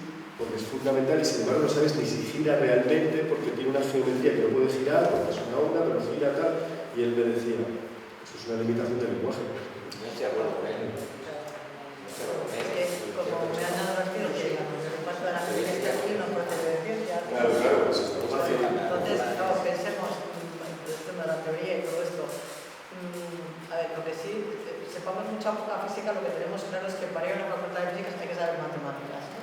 Es decir, que la física está matematizada y no está desde la modernidad, no en la antigüedad, pero sí en la modernidad. Entonces, claro, la mediación de la matemática hace que podamos calcular y predecir, lo cual es un objetivo fundamental, pero que ya tenía la astronomía antigua. Claro, me refiero ya a la astronomía de Ptolomeo, era predictiva. Claro, la astronomía, todo esto. Pero claro, no, pero es que además los navegantes medievales se orientaban con la astronomía de Ptolomeo, que era una astronomía predictiva. con modelos geométricos que después fueron reemplazados, porque era una astronomía geocéntrica. Hubo que reemplazarlos, pero era predictiva. O sea, funcionaba, a lo que voy. Y una pregunta muy interesante que yo creo que se ha hecho todo el mundo es ¿por qué la naturaleza obedece lenguaje de las matemáticas? Podría, ¿no? ¿Por qué? Porque las matemáticas es un constructo que hacemos con independencia de la naturaleza, es una ciencia formal, no es una ciencia empírica. Y cuando dice Galileo que la naturaleza está escrito en lenguaje matemático, uno dice, bueno, ¿por qué? Podría no obedecer el lenguaje de las matemáticas. Y el hecho es que la obedece y así lo hemos pensado desde Pitágoras. Hay un artículo muy interesante, ¿no?, que es la de la incomprensible exactitud de las matemáticas y la naturaleza, ¿no?, de un filósofo, y él también dice cómo puede Bueno, ser. es que esta pregunta ha recorrido la historia del pensamiento, porque hay varias cuestiones. Una, ¿cuál es la relación entre las matemáticas y el mundo? Es una pregunta muy interesante. Nosotros predecimos algo con unos teoremas que hemos escrito con lápiz y papel antes de que haya ordenadores, o los antiguos, que es maravilloso como podían, modelos tan complejos como los de Ptolomeo con tablillas, o sea, es alucinante. Bueno, el caso es que dices, bueno, la escuela pitagórico-platónica daba una respuesta que consideraba que había una estructura subyacente en el mundo que era de carácter formal, matemático, musical. Por cierto, claro, la música, la astronomía, la geometría y la aritmética formaban el cuadrilo, eran las disciplinas básicas. Porque el mundo tiene fundamentalmente un carácter estructural, sintáctico. Y bueno, hay toda una teoría filosófica que tiene que ver con el hecho, Pitágoras, Platón, etc., y de la que bebe Galileo, que es que la naturaleza es así, en esa estructura matemática. Bueno, bien. Entonces, formulamos teoremas acerca del mundo. Pero esos teoremas, cuanto más abstractos son, sobre todo en el siglo XX, tienen que ser interpretados, porque como bien decía Heisenberg, la física es algo más que matemática, es cálculo interpretado. Es decir, no basta con la formulación de un teorema matemático, pues tenemos que contar a otros el resultado de un experimento y lo tenemos que poner en el lenguaje natural, o sea, con las palabras del lenguaje natural. Tenemos que decir, aquí había un microscopio puesto no sé dónde, con tales características. Es decir, que hay que pasar del lenguaje matemático al lenguaje natural, o sea, al lenguaje con el que hablamos. Ese ya es un segundo problema, porque en mecánica cuántica sobre todo, porque el paso del lenguaje matemático al lenguaje natural es complicado. Y por eso, por ejemplo, si habitualmente entendemos que una partícula y una onda son incompatibles, como bien definidas, y resulta que las tenemos que hacer compatibles, pues a lo mejor es que la semántica de la palabra onda y partícula la tenemos que cambiar. Y quien dice eso, dice otras muchas cosas en el campo a lo que voy. Tenemos el primer problema, que es cómo describir el mundo, que es nuestro objetivo, ¿no? Vamos a describir el mundo. Aquí no se trata de describirnos a nosotros, que por cierto, es muy interesante que a diferencia de las filosofías orientales, la filosofía griega, la primera pregunta que se hizo es qué es la naturaleza, no qué somos nosotros, o la conciencia, o el interior, o la meditación, eso no es sorprendente. El griego se pregunta qué es la naturaleza, perifisios, casi todos los presocráticos hablan de qué es la naturaleza. Y a la pregunta de qué es la naturaleza, bueno, la respuesta es cambiante, es móvil, la podemos describir. Claro, el movimiento trae consigo al personaje que es el espacio, que es el tiempo, nos cambian el espacio y el tiempo. Bueno. Entonces, primera cuestión, queremos saber qué es la naturaleza. Bien, vamos a suponer que admitimos, como en todo el planteamiento platónico, que es el que más incluye en la astronomía, vamos a suponer que admitimos que el mundo tiene una estructura matemática, formal. O sea, que se deja de escribir mediante el lenguaje de los números. Primera suposición. Y de hecho, lo describimos así y funciona. ¿Funciona qué es? Podemos predecir. Predecimos que va a ser así y es. Bueno, pues, o sea, que no vamos así encaminados. Cuando la diferencia o la distancia entre el lenguaje matemático y el lenguaje natural se entiende lo que quiero decir, ¿no? El lenguaje en el que hablamos. Cuando la distancia no es muy grande, como es el caso de la mecánica clásica, eso no se plantea nunca como problema. Es verdad que se problematizan algunos conceptos, como ha aludido ahí la gravitación. ¿Por qué? Porque era una atracción a distancia. Y claro, en la época decían, ¿pero qué quedamos? Vemos que esto es un mundo mecánico, una parte de materia no mueve a otra si no está en contacto con ella. ¿Eso qué es? A distancia un cuerpo atrae a otro, pero bueno, esto ni la marcó la existencia, porque le criticaron por todas partes. Bueno, pero en general la distancia entre el formalismo matemático y el lenguaje natural no es muy grande, o no es ninguna, con lo cual no se plantea el problema. Pero la ciencia del siglo XX sí se encuentra con ese problema. Tenemos el mundo, sea este lo que sea, nuestra descripción matemática del mundo y la interpretación del formalismo matemático si queremos después decir, hablar acerca de lo que estamos diciendo. Tan es así que se vuelve problemático que Heisenberg en un momento de su vida le propuso a Niels Bohr, como creía que el problema de la interpretación de la teoría cuántica estaba en la semántica, o sea, en los términos que se utilizaban, dijo, bueno, ¿y por qué no creamos un esperanto científico? O sea, ¿por qué no creamos un lenguaje informal, no formal, no matemático, informal, o sea, como el lenguaje natural, pero ex novo, menuda ocurrencia? Porque luego tenemos que ponerlo en conexión con el lenguaje que conocemos, porque si no, de que no nos entendemos. Eso lo intentó David Bohm con el remodo. Bueno, pero el remodo de David Bohm sí se entiende. Se entiende un poco mejor. Y además es que precisamente David Bohm quiso volver a una interpretación clásica, local, etcétera, y determinista. Claro, pero porque era determinista. Bueno, entonces, claro, aquí entonces tenemos el mundo, el lenguaje matemático, el lenguaje natural. Claro que requiere interpretación. El formalismo matemático requiere interpretación, sobre todo cuanto más se aleja de lo que es el lenguaje natural y lo que es experiencia cotidiana, porque nada de lo que dicen los físicos cuánticos nos lo encontramos por la calle. Nada, ni encontramos trayectorias superpuestas, ni encontramos nada de lo que nos dicen los físicos en el mundo ordinario. Entonces, claro, la cuestión evidentemente suscita muchas preguntas. Entonces, cuando algunos dicen que esto no es una teoría o tal, ¿por qué? Pues porque puede ser interpretado de distintas maneras sin modificar el formalismo. Esto es lo interesante. El formalismo está bien construido y no hay que modificarlo, pero su interpretación varía. Se puede interpretar de una forma local, no local, determinista, no determinista. Voy a poner un ejemplo. Las relaciones de incertidumbre, ya que han salido aquí. Las relaciones de incertidumbre prohíben medir en el mismo estado del sistema con absoluta precisión simultáneamente la velocidad y la velocidad. Vale. Pero aquí vino un debate que tuvieron Einstein y Bohr, por ejemplo. Pero eso quiere decir que la partícula realmente tiene posición y velocidad estrictamente definidas, aunque no se puedan conocer. O lo que están diciendo es que la partícula no tiene posición ni velocidad estrictamente definida hasta que no es medida. Si decimos esto segundo, esto no lo entiende nadie en la vida cotidiana, porque si yo saco el metro para medir la longitud de esta mesa, la longitud de la mesa precede a mi acto de sacar el metro. Estoy midiendo algo que ya mida, no algo que es resultado de la operación de medida, porque si digo esto, pues no hay quien lo entienda. Entonces, quiero decir que la ciencia contemporánea se ha hecho tan compleja que esto en plano de lo que consideramos que sea el mundo, su descripción matemática y su interpretación en el lenguaje natural cada vez se ha hecho más complicado y ha dado lugar a interpretaciones distintas, modelos distintos, lo cual nos lleva, y ya con esto terminado lo que todos hemos comenzado diciendo a propósito de Rivadulla, a las interpretaciones realistas, es decir, quienes consideran que la ciencia describe el mundo, o simplemente instrumentalistas, las que consideran que nos permiten calcularlo y predecirlo, pero que no explican nada. Y esto no se decide. ¿Ve? Son estas cuestiones que no son metaempíricas. Porque vamos a ver, ¿decidimos esto en el laboratorio? No. ¿Qué experimento nos va a permitir decidir entre una interpretación si es realista o es instrumentalista? No, es metaempírico. Metaempírico quiere decir que es independiente, que no se resuelve con ningún experimento. Entonces, este tipo de cuestiones no son necesarias al físico experimental, como sabía antes. Al físico experimental no le hacen falta, porque avanza, pero para el conjunto de la teoría sí son interesantes, creo yo. Sí son relevantes. Bueno, no nos da igual, me parece a mí, y no le dio igual a los padres de la teoría cuántica, no les dio igual interpretarlo así que interpretarlo asado, por eso discutieron tanto. Pues hay un punto ahí que a mí siempre me recuerda del disco de Talking Heads, ¿no? Que es Stop Making Sense, ¿no? Porque no tengo ni idea. No, pero en inglés quiere decir que ¿por qué tenemos que sacarle sentido a estas cosas? Ah, bueno. Esa es la cuestión. Es cierto que queremos siempre, porque hay siempre una subjetividad y una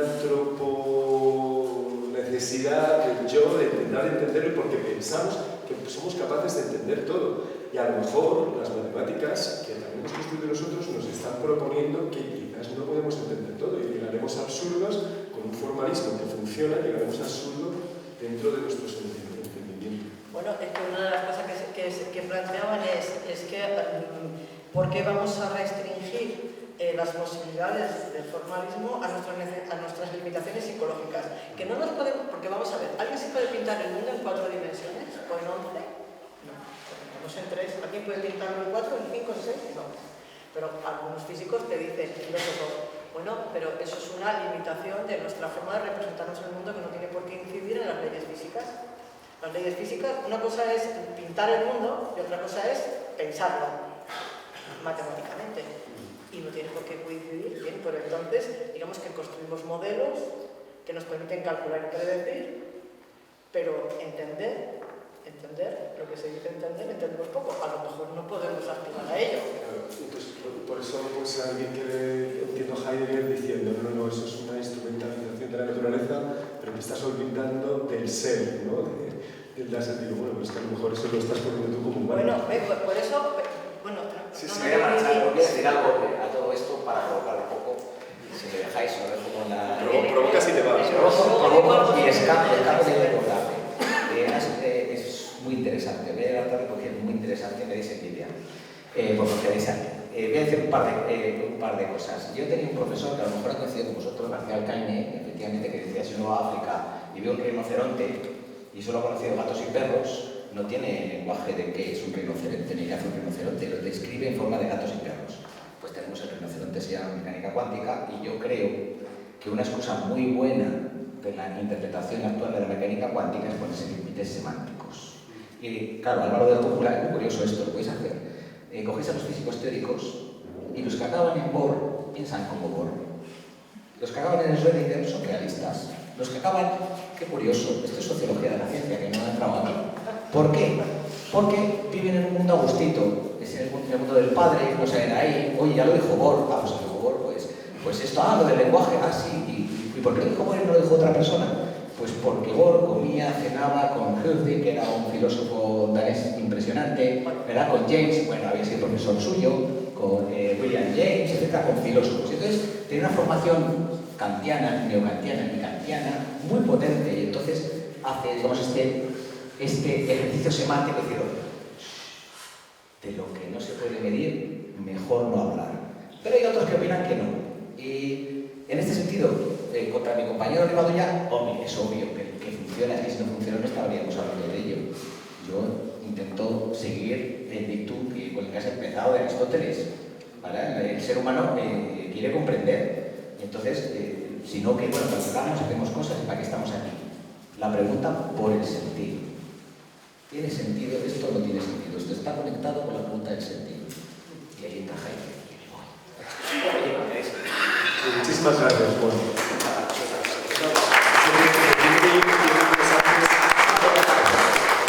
Si queréis, nosotros continuamos un poquito. Porque además el Benjamín se le está escapando sin decirte que es la verdad. Tiene que apuntarse a filosofía. Eso es lo que yo he dicho. ¿Te has escapado? Sí, no se tiene que ir. No podemos quedar. No, casi no es quitar la palabra de la boca, ¿no? Porque, claro, que no entras esos conceptos. Un electrón se comporta como una onda y como una partícula. Pero claro, la pregunta es si te vas a decir que es un electrón. Porque es una onda. Claro, es una onda, porque tenemos en la cabeza que es una bolita que está orbitando en torno al núcleo. Entonces, es que intentamos comprender la naturaleza desde nuestros sistemas clásicos. Y entonces, por eso yo es lo que tengo metido en la cabeza, que estamos totalmente limitados por la semántica. Hay cosas que no podemos comprender. ¿Cómo puede comportarse? O sea, el hecho es que se comporta así. Y tú dices, quiero entenderlo. Por eso, ¿qué es entender? O sea, ¿qué es la verdad? ¿Qué es de verdad un electrón? Pero es que cuando dices queremos entender, claro, dices queremos entender y estamos limitados por la semántica, claro, pero es que los conceptos, como bien dice Bohr, se han construido en contacto con los objetos de la vida cotidiana. Ya, pero es que el lenguaje se ha construido a partir de los objetos de la vida cotidiana, no a partir de electrones que no ve nadie, o de espines, o de cosas de estas. El lenguaje se ha construido sobre nuestra experiencia. Ahora, a lo mejor no nos sirve, porque es que claro, pero es que aquí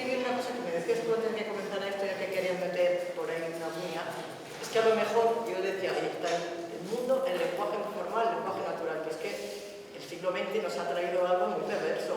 Yo no comparto, pero a lo mejor aquí hay filósofos, que no sé si hay filósofos que lo compartan. Y es que todo el planteamiento rortiano, es decir, neopragmatista, hay toda una corriente de pensamiento, Rorty, bueno, que considera que es que no hay ninguna posibilidad de que nosotros sepamos, o sea, nosotros podamos afirmar que el lenguaje habla de mundo.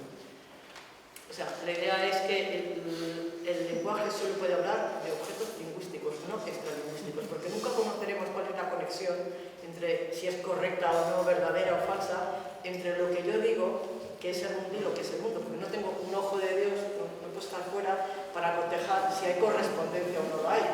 Y por tanto, estamos encerrados en modelos que nos permiten a la comunidad de hablantes entendernos, pero no pensemos nunca que eso está en correspondencia con el mundo. Eso tiene todo que ver con estos planteamientos más posmodernos, tiene que ver con planteamientos sociologistas que nos dicen que la realidad es construcción social. ¿Por qué? Pues porque los conceptos se construyen socialmente y permiten a los hablantes entendernos. O sea, hablamos siempre de otros hablantes, pero no podemos llegar a hablar de ningún tipo de objeto extralingüístico. Yo no comparto este punto de vista, pero si tienes este punto de vista, obviamente la ciencia es un discurso más entre todos, entre otros.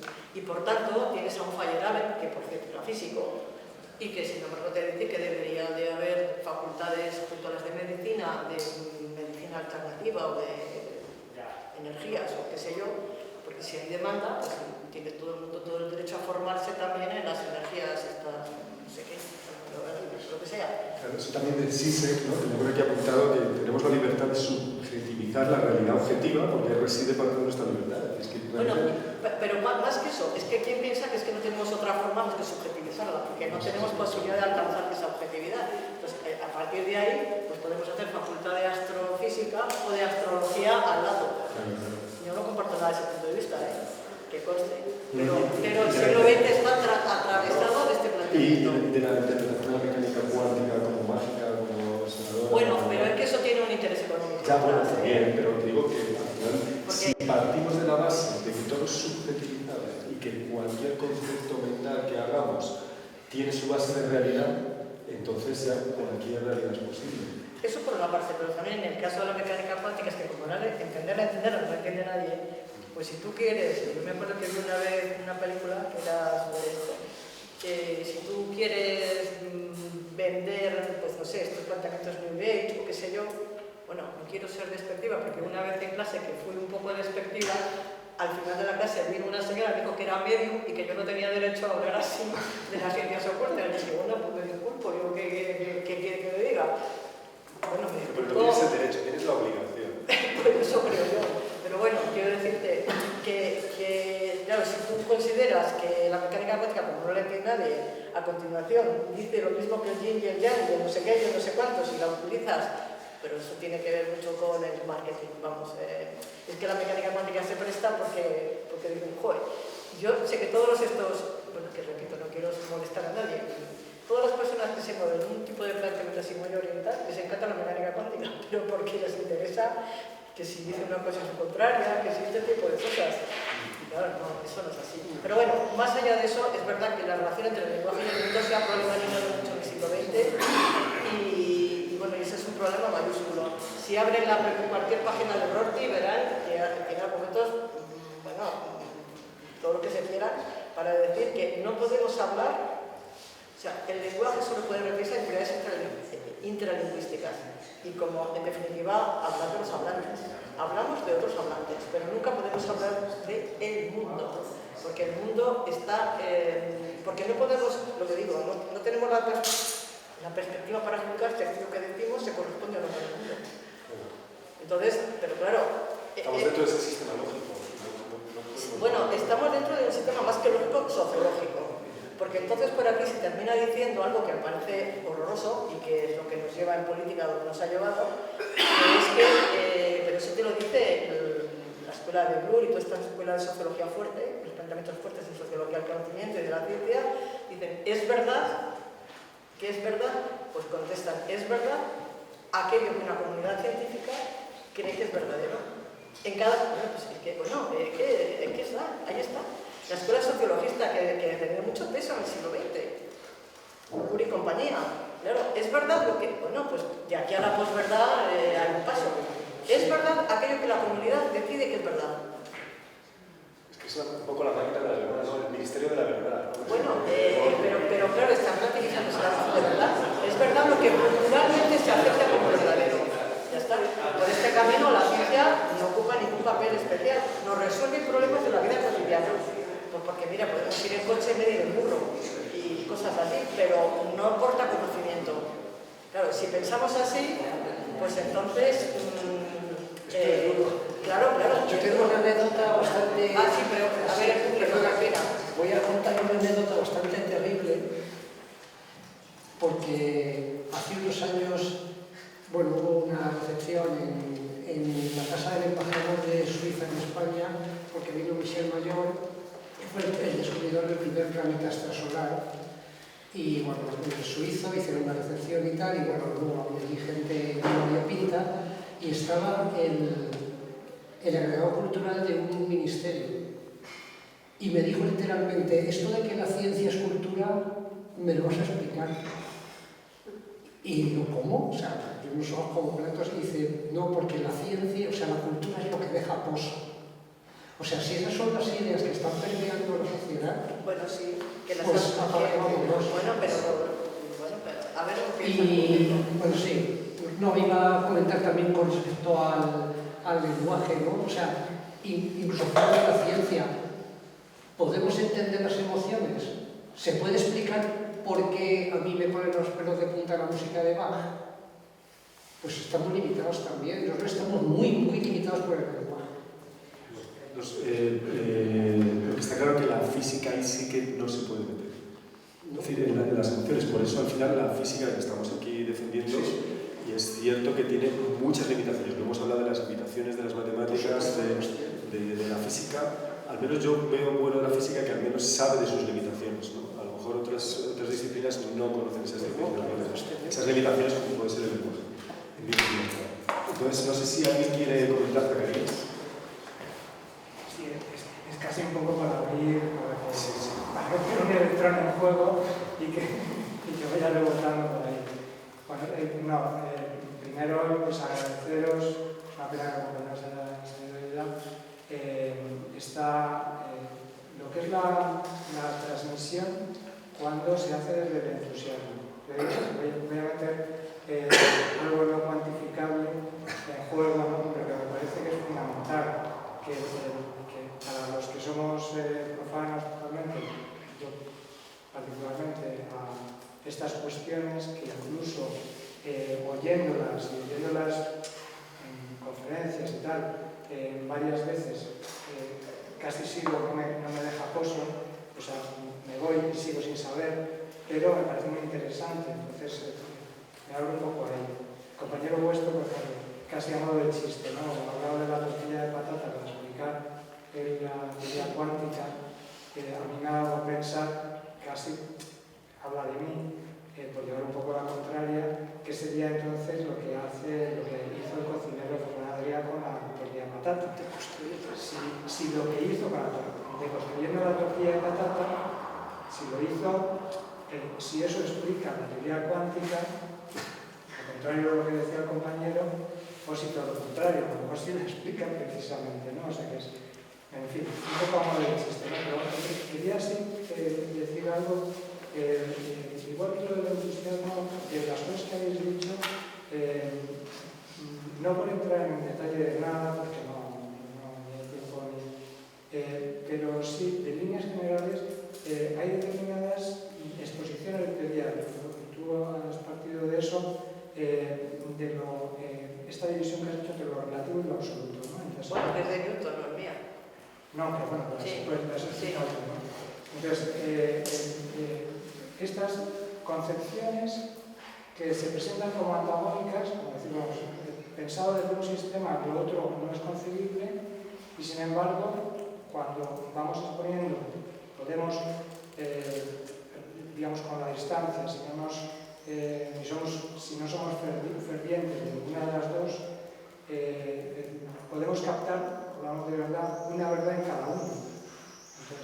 algo, un sistema nos está transmitiendo una visión que tiene, digamos, una carga verdadera, aunque sea incompatible con el otro. Entonces, a mí estas cosas me interesan más. Son visiones, por ejemplo, lo que muchas de las cosas que decís, yo escuchándolas, yo veo ese, decía antes, entusiasmo, ese empeño por atrapar algo, ¿no? Entonces, el empeño que hay detrás, ¿no?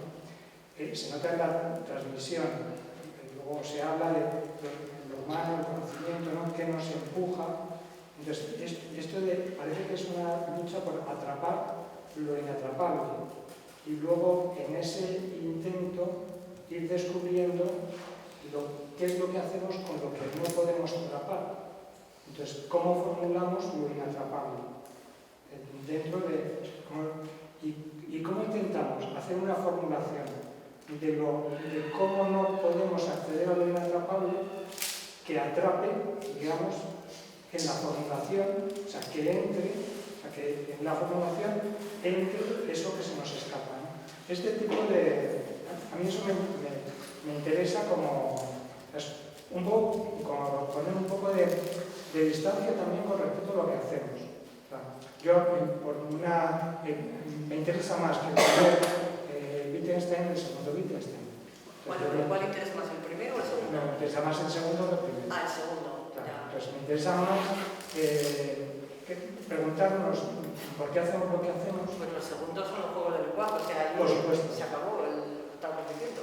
Claro, pero a mí me interesa más, claro, pero me interesa más porque, por una cuestión de verdad, por intentar acercarse de otra manera, no pudiendo, dando por hecho, o sea, teniendo que al final aceptar a alguien que intenta atrapar la verdad y que lo intenta, o sea, que hace una formulación de el lenguaje es igual al mundo, que tiene ese empuje de intentar atrapar la verdad, ¿cómo es posible que su desarrollo le lleve a decir estamos ante lo inatrapable y que se acerque precisamente al lenguaje que tú lo explicabas?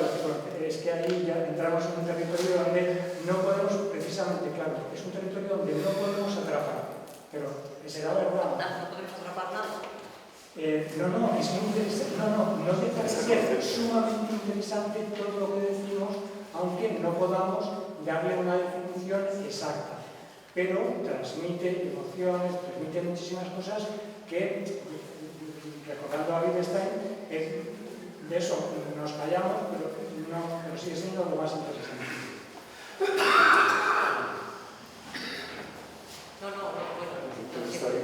No, simplemente era decir que de todas maneras, a lo mejor en el espacio intersubjetivo, no en el subjetivo de cada uno, de su conciencia, sus sentimientos, no, ahí ya es personal e intransferible, pero que en el espacio público sí que merece la pena intentar entre todos atrapar algo.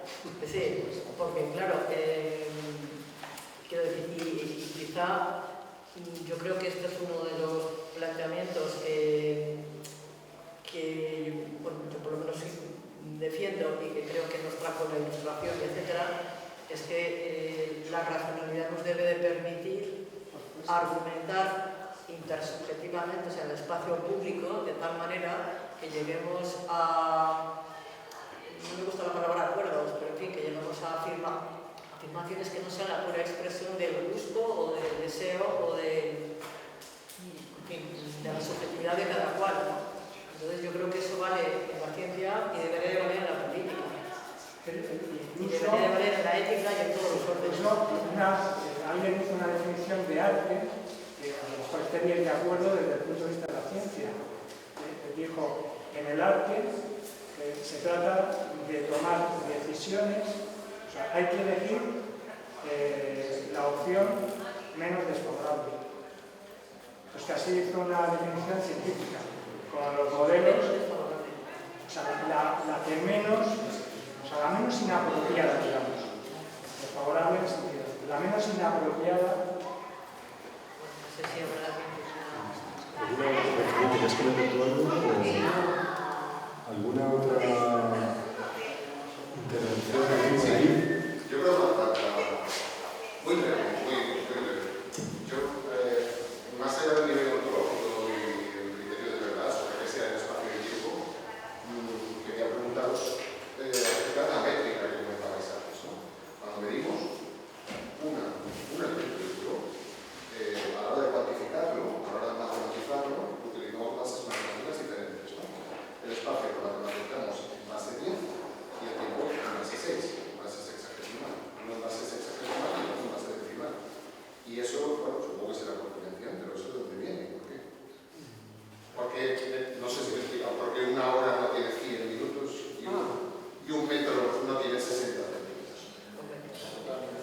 una convención, de contar con los dedos de la mano, se hacía en base 6 y los egipcios lo hacían en base a la otra, y fueron culturas diferentes los que adaptaron las mediciones.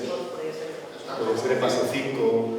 Está claro que en base 10 al final es como un poco las teorías evolucionistas, ¿no? Lo que ha llegado hasta ahora es porque ha funcionado, ha resuelto algo, y en base 10 es mucho más sencillo que en base 6. Pero luego los años sí que los medimos en base decimal. Otra vez. Sí, son convenciones. Ya vamos cambiando de convención en convención conforme nos. Pero es que toda medida es relativa. Toda medida es relativa por definición. No, ninguna medida es absoluta. Entonces, claro, depende del patrón de medida. Claro, ¿por qué medimos en metros, o en pies, o en leguas, o en... La medida siempre es Pero los convencional. ingleses siguen empecinados en calcular de una manera diferente al resto y más compleja. Es convencional, toda medida es convencional. Quizá por eso, ya vuelvo a Newton, quizá por eso Newton decía, no negaba que el espacio y el tiempo también fueran relativos. Es decir, que ¿cómo va a negar Newton ni nadie que cada uno de ustedes está en una posición respecto a los demás? No se niega. Lo que dice que eso no es el verdadero espacio, el verdadero lugar, porque toda medida es relativa a un sistema de referencia. Por eso él dice que el verdadero espacio está más allá de toda operación de medida. Pero claro, eso tiene a su vez consecuencias, pero toda medida es relativa, yo creo que eso.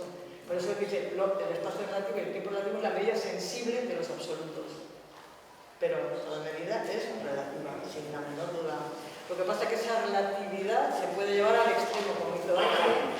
Entonces ya pues, cambiamos de la historia, pero toda medida es relativa, eso no tiene, yo creo que no tiene mayor dificultad, ¿no? Por lo menos a ver. Perdona, como anécdota, lo que está bien es que estaré bien ponerse de acuerdo en cómo se miden las cosas. Y esto es otra anécdota que supongo que la habréis oído, de una misión de NASA de hace unos años que estaba totalmente construida para trabajar en unidades del sistema métrico decimal, pero subcontrataron a una empresa, creo que fue inglesa o canadiense, una parte del software, y lo escribieron en pies y en pulgadas. Entonces lo enchufaron en la nave iba a Marte y claro, se estrelló. Eso parece una broma, pero fue real. Fueron millones y millones y millones estrellados por eso. Bueno, pues entonces, si alguien algún comentario, yo espero que esto haya servido para generar más preguntas que respuestas, porque me da la idea de tener respuestas. Y pues muchísimas gracias, Ana, y muchísimas gracias, Benjamín. Y a Cruce, pues por permitirnos esto. Y a mí me gustaría acabar también, porque no hemos hablado del arte que yo he preparado, o de poesía, porque al final, de tanto buscar la realidad, a lo mejor necesitamos la poesía para no morir de